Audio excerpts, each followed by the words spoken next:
Hello and welcome to Camp Xtras. Kirby is one of those Nintendo franchises the company never seems to forget about. As many classic series are put onto the wayside by them, Kirby seems to always be fruitful with releases, and for good reason. They usually are a simple, good, fun time, and recently I've been wanting to play some Kirby games, so why not start at the beginning with Kirby's Dreamland for the Game Boy. Let me tell you about my experience, starting with some history and a review. All footage was captured off of a Retron 5, and let's go ahead and hop into this one.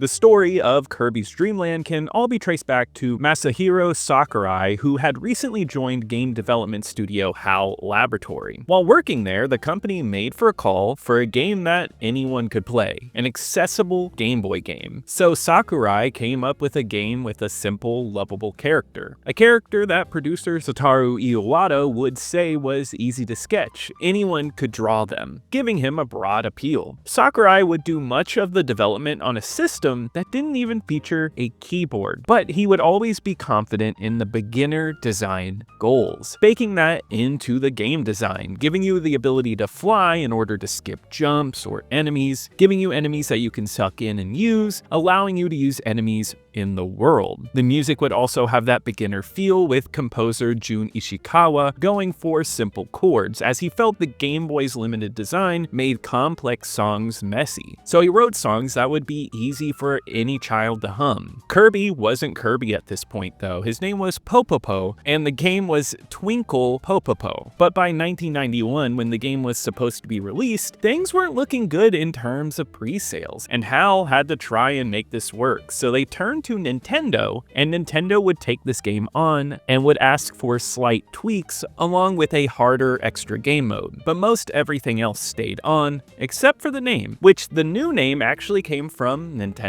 of America, who came up with the name Kirby. Funny enough, nobody knew Kirby's color at this time, and many at Nintendo had assumed he was white or yellow because of the Game Boy's monochrome look, but Sakurai always knew that he was pink. By 1992, the game was ready, and it would be released in Japan first on April 27, 1992, then in North America and Europe in August for the Game Boy. Personally, I have played this game before. I like Kirby, but I wouldn't say I'm a mega fan. Nothing against the games, but growing up I never played them, and it wasn't really until recently I started to check out the franchise. About 3 years ago, I played this title through Nintendo Switch Online, and I wanted to revisit it and see how I felt about it now. So let me tell you how it was, starting with the gameplay.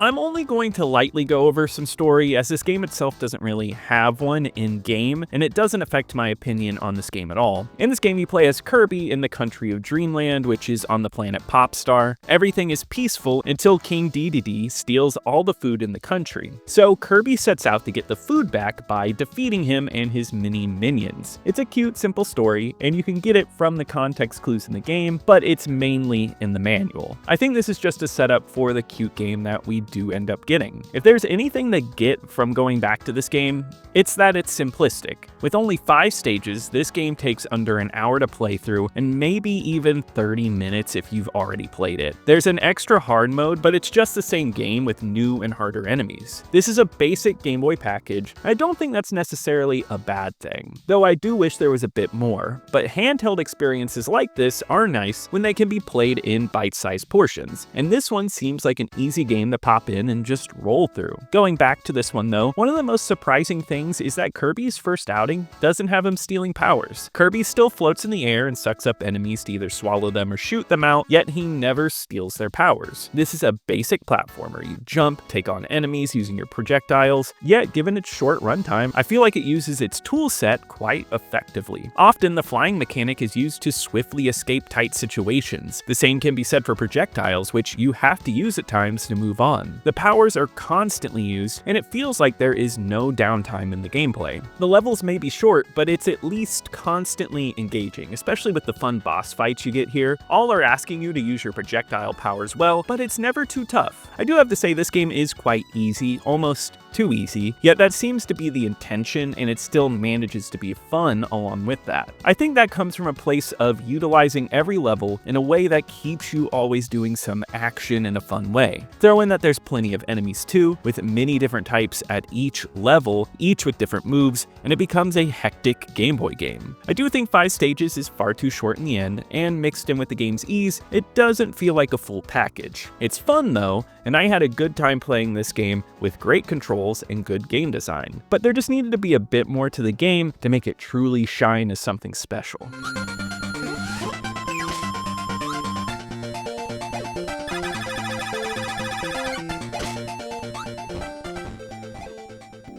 For my playthrough, I used Game Boy Color graphics, which for many Game Boy classics, they went back and added color, so this game gets some nice pinks throughout, though the original is monochromatic, and that's the way it was intended upon release. In the context of its release, Dreamland is a very impressive Game Boy game. Kirby's design is always perfect. It's a simplistic, cute character with a lot of animation. The sprite work on Kirby is beautiful, and the way he squishes and moves is dynamic. I especially love the diving fall animation where you see his back. Kirby moves so dynamically and it makes it feel very fluid for a Game Boy game. The same could be said about the enemies, which are all lovingly designed and unique, many of which show up in later Kirby games, showing that the design from the beginning was great. The world is fully realized here, with each stage having something special, with the beautiful hills of green greens to the castle you get to later. Each one has a nice, clean background, and it evokes the locale that Kirby lives on, all filled with a ton of things to look at. These levels are dense and never empty, though this means there is a bit of slowdown in this game at times, though that just kinda happens on the Game Boy for a lot of games. It never detracts from the world built here, and it's a very pretty experience on the Game Boy.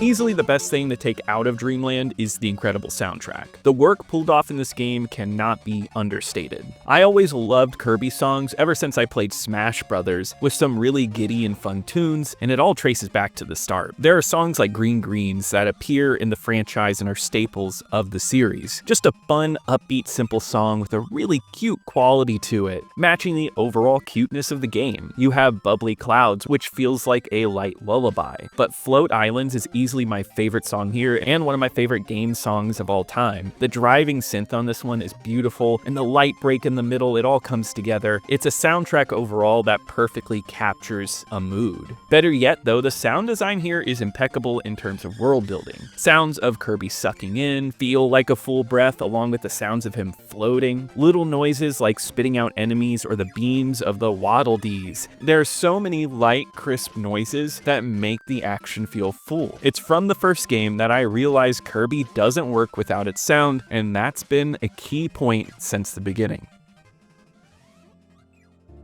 Kirby's Dreamland is a good start, capturing what the developers wanted with a game for beginners. I do think the game is far too lacking in content and duration to be anything besides a good start, but there are some really nice seeds here. From the beautiful animation of Kirby and the nice backgrounds, to the wonderful music that makes the game soar, there's a lot to like about Kirby's Dreamland, and I understand why so much would spawn from it. I have reviewed 3 Game Boy games here on the channel so far, and I would have to rank this one at the number 2 spot. I know that might be a bit controversial, but Kirby just goes over Wave Race because it has significantly more charm. It's just a fully realized and special world. Yet F1 Race was more fun in my eyes, pushing the handheld to another level graphically and offering a fun racing experience that is easy to get back into.